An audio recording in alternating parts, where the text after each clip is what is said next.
Back in 2013, Kanye West got mad at the paparazzi, grabbed the camera out of the guy's hand, and was charged with assault and battery. Last week, however, I watched 22 grown men try to knock each other's heads off on a football field, and there was not one arrest or lawsuit.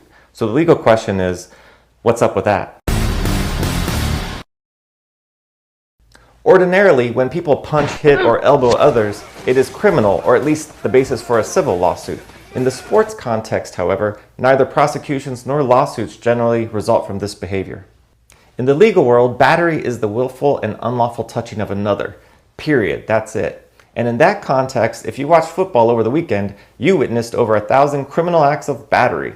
However, consent to the touching is a complete defense to assault and battery, which means that if an athlete consents to the use of force against him, then there is no crime.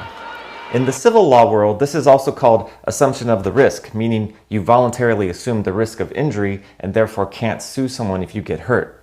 When someone agrees to play a sport, they effectively consent to physical contact consistent with the rules of the game.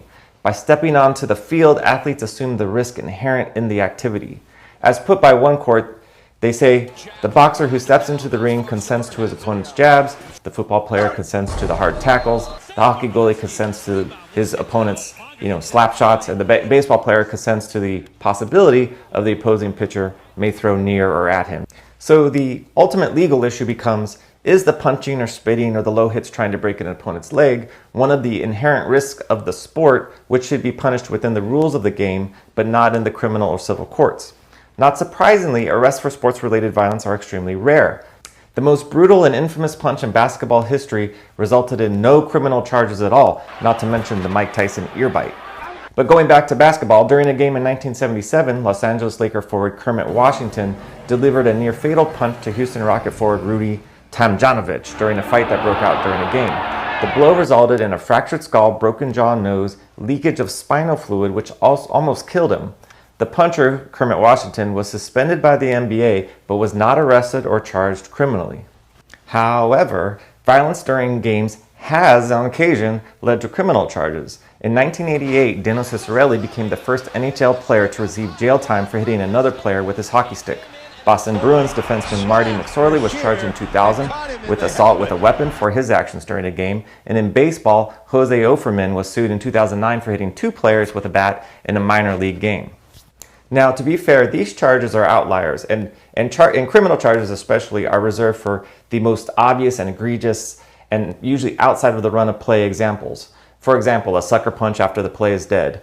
But punches and kicks during the run of play are generally not made a big deal of, even though you'd be arrested if you did the same thing to the same person in the parking lot that you just did to them on the field.